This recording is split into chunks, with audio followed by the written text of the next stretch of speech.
പോക്കാൻ ശ്രമിച്ചു.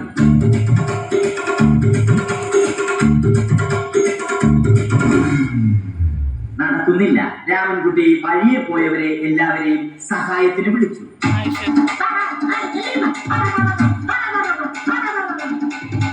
ആരും വന്നില്ല.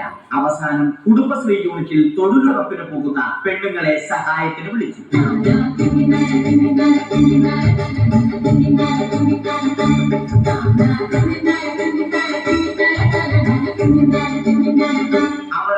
അവർ അവരുടെ സ്ഥിരം പണി തുടങ്ങി. അത് കണ്ട ദേഷ്യം വന്ന രാമൻകുട്ടി മരത്തെ ഒറ്റയ്ക്ക് പിടിച്ചു നോക്കി.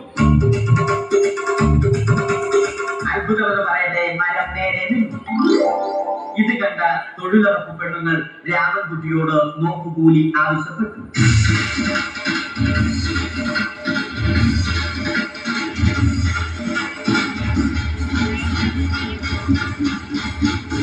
പോക്കറ്റില്ലാത്ത ബനിയൻ ധരിച്ച രാമൻകുട്ടിയുടെ പോക്കറ്റ് വരെ കീറിയിട്ടാണ് പെണ്ണുങ്ങൾ പോയത്.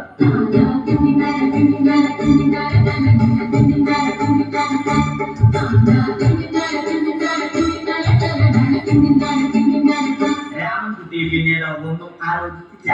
മരത്തിന് ആറ്റംബോസ് 2020 സെപ്റ്റംബർ 14 നൽകി. മരം തഴച്ചു വളർന്നു. ഇത് കണ്ട രാമൻകുട്ടിക്ക് സന്തോഷം വന്നു. സന്തോഷം വന്നാലും ദുഃഖം വന്നാലും രാമൻകുട്ടിക്ക് മരത്തിനു ചുറ്റും ഡാൻസ് കളിക്കുക എന്നുള്ളത് രാമൻകുട്ടിയുടെ മാസ്റ്റർ പീസ് ആയിരുന്നു. ആ മാസ്റ്റർ പീസ് രാമൻകുട്ടി ഇവിടെയും എടുത്തു.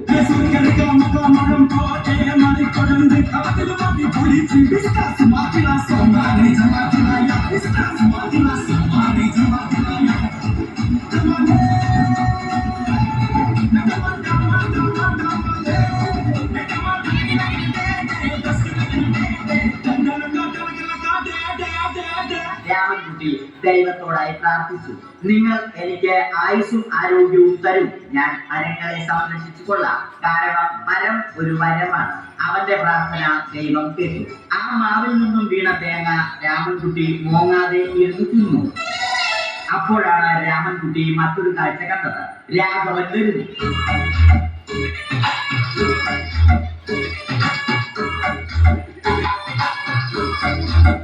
മരം മുറിക്കൽ ഹോബിയാക്കിയ, അതിലുപരി ജോലിയാക്കിയ രാഘവൻ മരങ്ങളുടെ ശത്രുവൻ. മരങ്ങൾ മുറിച്ച് ഫർണിച്ചർ പണിയുന്നത് തെറ്റൻ. അവനെ ഇതിൽ നിന്നും പിന്തിരിപ്പിക്കണം. അവർ തമ്മിൽ ഒന്നും രണ്ടും പറഞ്ഞു.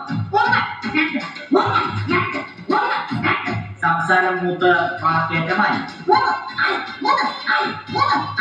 അത് പിന്നെ അടിയിൽ കലാശിച്ചു.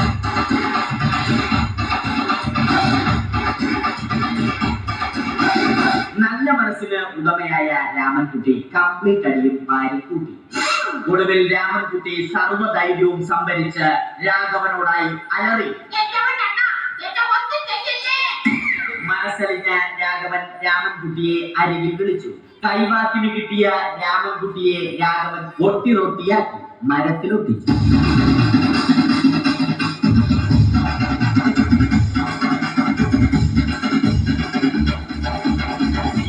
ഇന്നത്തെ പണി കഴിഞ്ഞ രാഘവൻ സംതൃപ്തിയോടെ വീട്ടിലേക്ക് മടങ്ങി.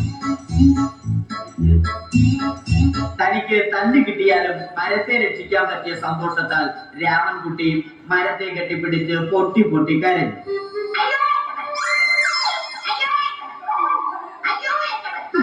കാരണം മരം ഒരു വരമാണ്. കെട്ടിപ്പിടിക്കൽ ഏറ്റുവാങ്ങിയ മരം നാണം കൊണ്ട് ചില്ലകൾ താഴ്ത്തി.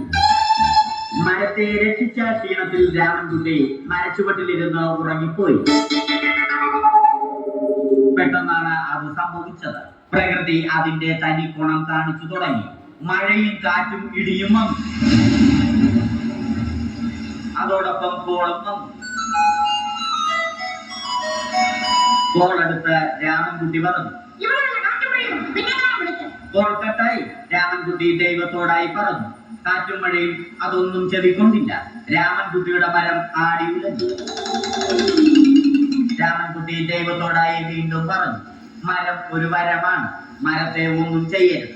വരം കിട്ടിയതുപോലെ രാമൻകുട്ടി തന്റെ ചൂണ്ടുവിരൽ കൊണ്ട് മരത്തെ താങ്ങി നിർത്തി. ചൂണ്ടുവിരൽ വളഞ്ഞ് ചൂണ്ട പോലെയായി. ഇനി മീൻ പിടിക്കാൻ കൊള്ളാം. അവസാനം സംഭവിക്കേണ്ടത് സംഭവിച്ചു. രാമൻകുട്ടി അടിയിലും മരം മുകളിലും. അന്ത്യശ്വാസം വലിക്കുന്നതിനു മുമ്പ് രാമൻകുട്ടി ദൈവത്തോടായി ഇങ്ങനെ പറഞ്ഞു: എന്റെ പൊന്നോ, മരം ഒരു മരം തന്നെയാണേ.